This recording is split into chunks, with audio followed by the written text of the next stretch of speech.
శనివారం జిల్లా కలెక్టరేట్లోని సమావేశ మందిరంలో సాంఘిక సంక్షేమ శాఖ ఆధ్వర్యంలో కలెక్టర్ క్రాంతి పల్లూరు అధ్యక్షతన జిల్లా విజిలెన్స్ మానిటరింగ్ కమిటీ సమీక్షా సమావేశం నిర్వహించారు.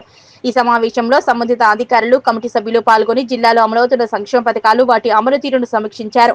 సామాజిక న్యాయం, హక్కులు, పరిరక్షణ, వెనుకబడిన తరగతుల, గిరిజన, దళిత వర్గాల అభివృద్ధికి తీసుకుంటున్న చర్యలపై చర్చించారు. ఎస్సీ, ఎస్టీ అత్యాచార నిరోధక చట్టం అమలు, కేసుల పరిశీలన, కుల వృత్తుల అభివృద్ధి, ఆర్థిక సహాయ పథకాల పురోగతి, విద్య, ఉపాధి, స్వయం ఉపాధి అవకాశ కల్పనకు తీసుకుంటున్న చర్యలు, ప్రభుత్వ వసతి గృహాలు, గురుకుల పాఠశాలల నిర్వహణపై సమీక్ష జరిపారు. ఈ సందర్భంగా కలెక్టర్ మాట్లాడుతూ సామాజిక న్యాయం, హక్కుల పరిరక్షణ, వెనుకబడిన తరగతుల, గిరిజన, దళిత వర్గాల అభివృద్ధికి ప్రత్యేక చర్యలు తీసుకుంటున్నామన్నారు. సంక్షేమ వసతి గృహాల్లో మెరుగైన వసతుల కల్పన కోసం ప్రత్యేక చర్యలు చేపట్టినట్లు జిల్లా కలెక్టర్ క్రాంతి వల్లూరు తెలిపారు. ప్రభుత్వ పాఠశాలల్లో విద్యార్థులకు ప్రభుత్వ పరంగా కల్పిస్తున్న సౌకర్యాలను వివరించారు. ఉపాధి కల్పనలో ఎస్సీ, ఎస్టీ వర్గాలకు రిజర్వేషన్ అమలు, స్టైఫైన్, ఉపకార వేతనాల పంపిణీ అమలులో సాంకేతిక సమస్యలు, ఎస్సీ, ఎస్టీ వర్గాలకు కేటాయించిన భూముల రక్షణ, ఆక్రమణలను అరికట్టేందుకు తగిన చర్యలు తీసుకోవాలన్నారు.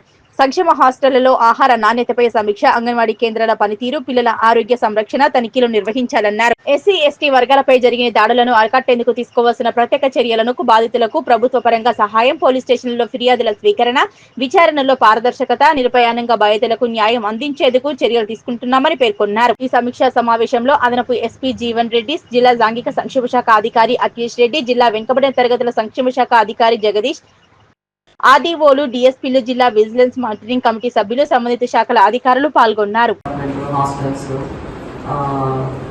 కమిషనర్ ఇవన్నీ కూడా చెప్పడం జరిగింది. అన్నీ కూడా నోట్అవుట్ చేసుకున్నాను. సో కన్సల్ట్ ఆర్టీఓస్ అందరూ కూడా ఏవైతే ఇష్యూస్ చెప్పారో అవి ప్రాబ్లమ్ చూడండి.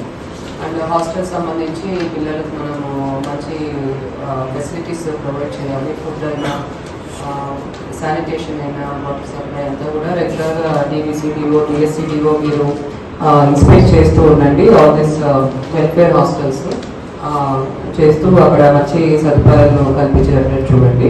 ఎక్కువ మన ప్రభుత్వ పాఠశాలల్లోనే చదివించే విధంగా మన పిల్లల్ని మనం ఎంకరేజ్ చేయాలి. అన్ని వస్తువులు కూడా మనం ప్రొవైడ్ చేస్తున్నాం గవర్నమెంట్ స్కూల్స్లో. స్ట్రెంగ్త్ బట్టి కూడా డెఫినెట్లీ ఎక్కువ టీచర్స్ కావాలంటే కూడా అక్కడ ప్రొవైడ్ చేయడం జరుగుతుంది. సో అటువంటి సమస్య ఏం లేదు. మళ్ళీ ఇప్పుడు మనం బడిబాట కార్యక్రమం అనేది జూన్లో మనం ప్రారంభిస్తాము. సో దాంట్లో ఇంకా కూడా ఎక్కువ మంది మనం ప్రభుత్వ పాఠశాల చేర్పించడానికి మనం ప్రయత్నం చేద్దాము.